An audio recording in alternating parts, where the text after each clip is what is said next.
नमस्कार।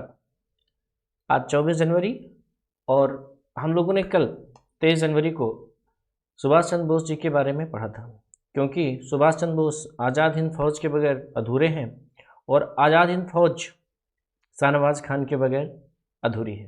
आइए समझते हैं ये जाबाज सिपाही के बारे में, आज बात करते हैं। आज इनका बर्थडे है 24 जनवरी। कब बताइए? तो इनका बर्थडे कब होता है? 24 जनवरी को इनका बर्थडे होता है।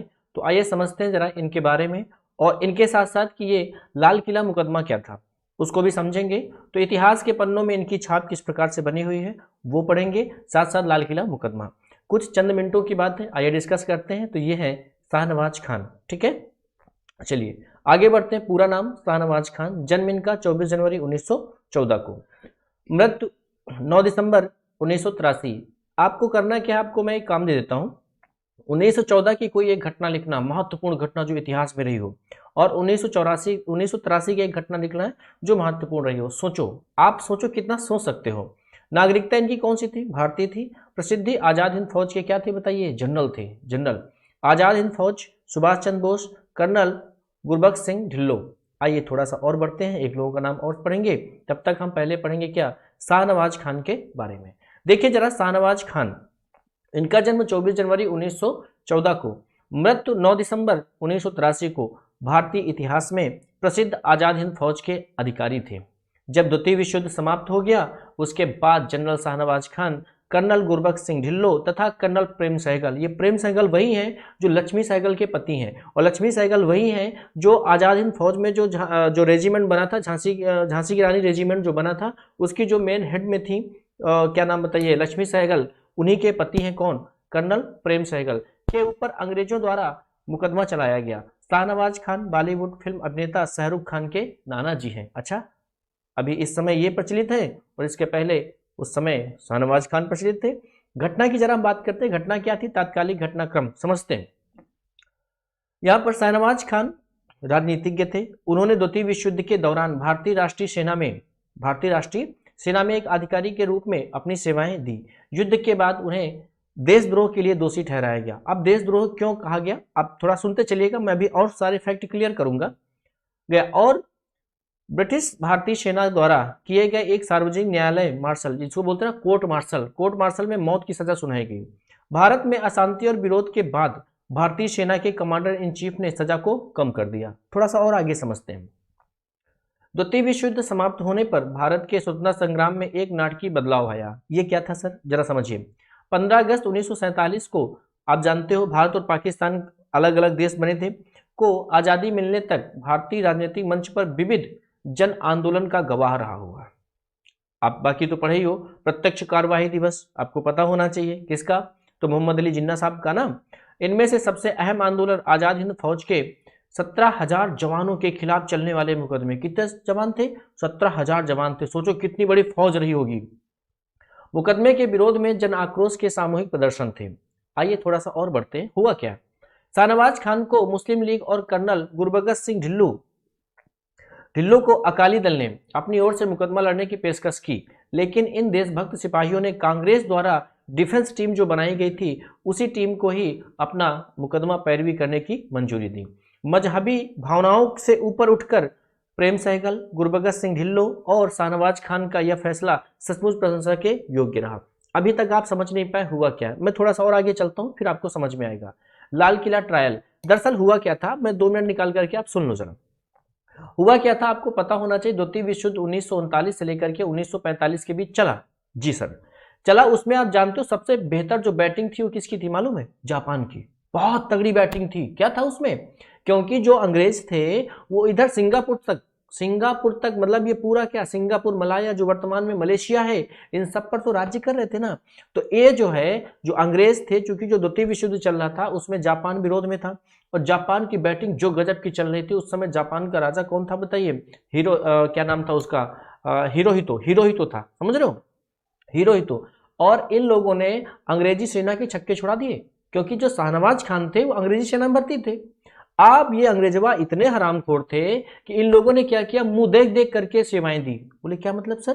कहने का मतलब जब युद्ध चल रहा था तो उसमें जब अंग्रेज लोग, जो अंग्रेजी सेना जो थी वो कूटी गई, और जब वो कूटी गई तो अंग्रेजों ने क्या किया कि ये लोग जो है दवाई, पानी, सारी चीजें जो है, गाड़ी की सुविधा, सब केवल अंग्रेज सैनिकों को मुहैया कराए और अंग्रेजों को लिवा लाए, और उसी में बहुत सारे भारतीयों को बंदी बना लिए। कौन? जापानी लोगों ने। ये बात थी। और जब ऐसा हुआ तो उसके बाद आप जानते हो कि जब 1943 पहुंचते कौन? बोस जी, सुभाष चंद्र बोस जब वहां पहुंचते हैं, कहाँ? जापान पहुंचते हैं, तो वहां पर आप जानते हो सिंगापुर में बनाते हैं क्या, बताइए? आजाद हिंद फौज, INA। हमने कल भी आपको पढ़ाया था, IIL, इंडियन इंडिपेंडेंस लीग, जो कि रास बिहारी बोस की बात आती है, और इंडियन नेशनल आर्मी। तो आगे चलते हैं। उसके बाद क्या होता है, जब ये सब कुछ हो जाता है, यानी कि विश्व युद्ध का विराम हो गया 1945 में, उसके बाद क्या होता है, यहां तक आपको कहानी समझ में आ गई। उसके बाद इन पर चलता है लाल किला का मुकदमा। क्या है लाल किला का मुकदमा, हम समझते हैं, आप चिंता न करें, देखिए जरा आगे के समझिए बात, आपको क्लियर हो जाएगा। लाल किला ट्रायल में होता क्या है, देखो, भारतीय इतिहास में लाल किला ट्रायल का अहम स्थान है। लाल किला ट्रायल के नाम से प्रसिद्ध आजाद हिंद फौज के ऐतिहासिक मुकदमे के दौरान उठे इस नारे, लाल किले से कई आवाज, सहगल, अभी जो बताया, ढिल्लन या ढिल्लो, शहनवाज ने उस समय हिंदुस्तान की आजादी के हक के लिए संघर्ष रहे लाखों नौजवानों को एक सूत्र में बांध दिया। क्या हुआ आगे सुनो तो। वकील भूलाभाई देसाई इस मुकदमे के दौरान जब लाल किले में बहस करते तो सड़कों पर हजारों नौजवान नारे लगा रहे होते। क्या नारे लगा रहे थे जानते हो? लाल किला को तोड़ दो, आजाद हिंद सैनिकों के सिपाहियों को छोड़ दो। ये उस समय नारा चल रहा था। पूरे देश में देशभक्ति का एक वार्स आउट था। 15 नवंबर, ध्यान रखो, 15 नवंबर 1945 से लेकर के 31 दिसंबर 1945 तक ही हिंदुस्तान की आजादी के संघर्ष में महत्वपूर्ण समय था, जिस समय लाल किला ट्रायल चला। क्या था सर, थोड़ा रुको तो और समझो। यह मुकदमा कई मोर्चों पर हिंदुस्तानी एकता को मजबूत करने वाला साबित हुआ। लाल किला ट्रायल ने पूरी दुनिया में अपनी आजादी के लिए लड़ रहे लाखों लोगों के अधिकार को जागृत कराया। थोड़ा रुकना भी, परेशान मत होना, आगे थोड़ी और सुन लो। प्रेम सहगल, गुरबख्श सिंह ढिल्लो और शहनवाज खान के अलावा आजाद हिंद फौज के अनेक सैनिक जो जगह जगह से गिरफ्तार हुए थे, जिन पर सैकड़ों मुकदमे चल रहे थे, वे सभी रिहा हो गए। अच्छा, ऐसा कुछ हुआ? थोड़ा रुको, फिर कह रहा हूं भी, थोड़ा और रुको, समझो। 3 जनवरी 1946 को आजाद हिंद फौज के जाबाज सिपाही की रिहाई पर राइटर एसोसिएशन ऑफ अमेरिका लगा था पीछे अमेरिका। वो समय भी था अमेरिका कब? जब गांधी जी दांडी मार्च कर रहे थे, और उस समय भी अमेरिका लगा था यहाँ पर। कौन? जब लाल किला मुकदमा चल रहा था। अरे छोड़ दिए इनका, ये तो कहो अकल काम कर गई, नहीं तो पता क्या, क्योंकि उस समय वायसराय कौन था? वेवेल। वाट लग जाती। क्या था, जरा थोड़ा और समझो। तथा ब्रिटेन के अनेक समाचार पत्र मुकदमे के विषय में जमकर खूब लिखा। इस तरह से क्या हुआ, ये मुकदमा अंतर्राष्ट्रीय हो गया। सोचने वाली बात, मुकदमा क्या हो गया? अंतर्राष्ट्रीय रूप से चर्चित हो गया। अंग्रेज सरकार के कमांडर इन चीफ, वही कह रहा हूं ना, इनकी अकल खुल गई। क्या नाम था? अकलनिक। अकल खुल गई, बट छोड़ दो, और नहीं छोड़े तो पूरा लाल किला ध्वस्त कर देंगे, और फिर जो बगावत होगी वो फिर हालत खराब हो जाएगी। वही कहते हैं ना, ये तो कहो दिमाग खुल गया था उसका, बेवकूफ का। इन जवानों की उम्र कैद की सजा माफ कर दी। पता क्या था? बोले तुम लोग फांसी होगी। बोले काहे फांसी होगी? बोले तुम लोगों ने देशद्रोह किया। बोले कौन से लोगों ने? ये जो अंग्रेजवा, जो उस समय वेविल था वायसराय, इसने कहा कि ये जो आजाद हिंद फौज के जो सैनिक हैं, इन्होंने देशद्रोह किया। बोले काहे देशद्रोह किया? अरे गधा, जब वहां जापान में तुम उनको छोड़ करके चले आए, जापान में बंदी बने थे, बाद में बोस जी वहां जाकर के उनको छुड़वा करके एक सेना गठित की। अब तुम कह रहे हो तुम्हारी सेना है, वो देशद्रोह किए थे। अब बेवकूफों के अकल में बताइए क्या ताले लगे थे और खुल गए समय आने पर। भूलाभाई देसाई, इनका नाम ध्यान रखना, बहुत इंपॉर्टेंट है। अध्यक्ष थे, एक कमेटी गठित हुई थी वकीलों की, उसके अध्यक्ष कौन थे? भूलाभाई देसाई। आगे चलते, थोड़ा और सुनो। सजा माफ कर दी। हवा का रूप भाप कर समझ गए कि अगर इनको सजा दी गई तो हिंदुस्तानी फौज में बगावत हो जाएगी। समझ लो। फिर बेटा ध्यान रखो, फिर घर कुरिया सब बिका जाएगा। ऐसा था ये चीज, समझ रहे हो? थोड़ा सा पढ़ लो। देखो ये पर्चा बड़ा पुराना हमको मिला है, हम सोचे तुमको भी वाचन करके सुना देते हैं। आप लोग भी पढ़ते चलना और हम भी जो है तुमको सुनाते चलना है, ठीक है?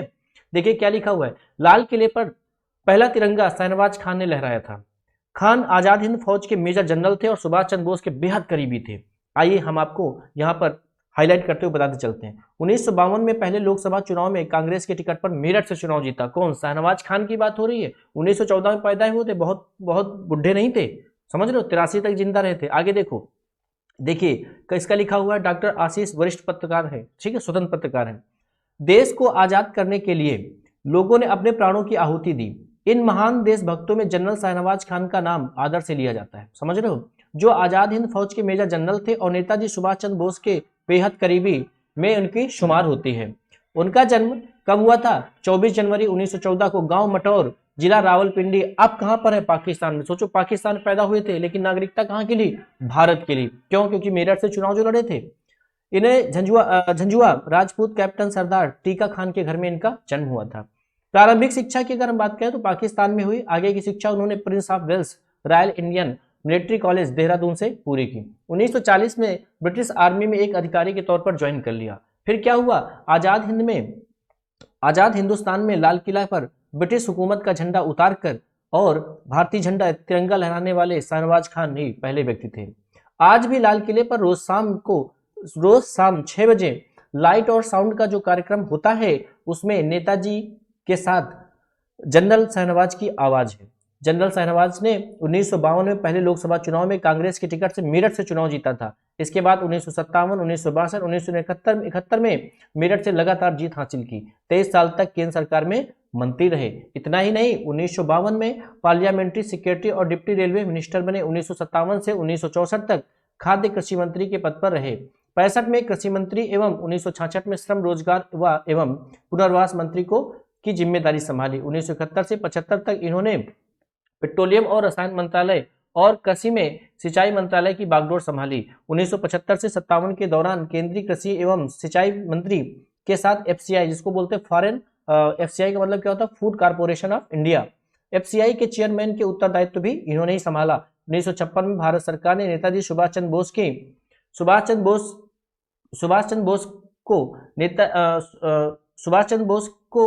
बोस की मौत के कारणों और परिस्थितियों के खुलासा करने के लिए एक कमीशन बनाया। उस कमीशन के अध्यक्ष भी कौन बने? जनरल शाहनवाज खान बने। ठीक है। जब वह ब्रिटिश आर्मी में शामिल हुए थे तब विश्व युद्ध चल रहा था, समझ रहे हो, क्योंकि 40 में हुए थे, 39 में युद्ध शुरू हो गया था। आगे क्या है? उनकी तैनाती सिंगापुर में की गई थी। जापानी फौज में ब्रिटिश इंडियन आर्मी के सैकड़ों सैनिकों को बंदी बना लिया था। यानी जापान, मैंने कहा ना जापान की बैटिंग बढ़िया चल रही थी, उसने क्या किया था? कई जवानों को बंदी बना लिया था। 1943 में नेताजी सुभाष चंद्र बोस सिंगापुर आए और उन्होंने आजाद हिंद फौज की मदद से इन सैनिकों को रिहा करवाया। उसके बाद नेताजी से प्रभावित होकर शाहनवाज सैकड़ों सैनिकों के साथ आजाद हिंद फौज में शामिल हो गए। उनकी देशभक्ति और नेतृत्व क्षमता से प्रभावित होकर नेताजी ने उन्हें आरजी हुकूमत ए आजाद हिंद की कैबिनेट में शामिल किया। यहां तक बात थी। अब आप यहां से पढ़ के आपको क्या लग रहा है? यानी कि देश को स्वतंत्र कराने में हिंदू ही नहीं अपितु मुसलमानों का भी बहुत अहम योगदान है, जो योगदान आप देख रहे हो। मुझे पूरी आशा है कि ये जानकारी आपको पहली बार मिली होगी। ऐसा क्यों? क्योंकि ये बेचारे दबे कुचले पड़े हुए हैं, समझ रहे हो। तो जब हमने आज देखा कि भाई आज इनका भी बर्थडे है तो क्यों ना इनको भी एक अच्छी खासी इज्जत देनी चाहिए, इसी वजह से हमने आपके सामने सेशन रखा। कैसा रहा जरूर बताइएगा। इसी प्रकार और भी हम रोचक के साथ साथ ऐतिहासिक जो किस्से हैं, किस्से के साथ साथ जो हमारे एग्जाम के पॉइंट ऑफ व्यू से महत्वपूर्ण है, हम उनको लेकर जरूर आते रहेंगे। आप अपना ख्याल रखिए, अपने परिवार का ख्याल रखिए। नमस्कार। जय हिंद, जय भारत, जय जवान, जय हिंदुस्तान।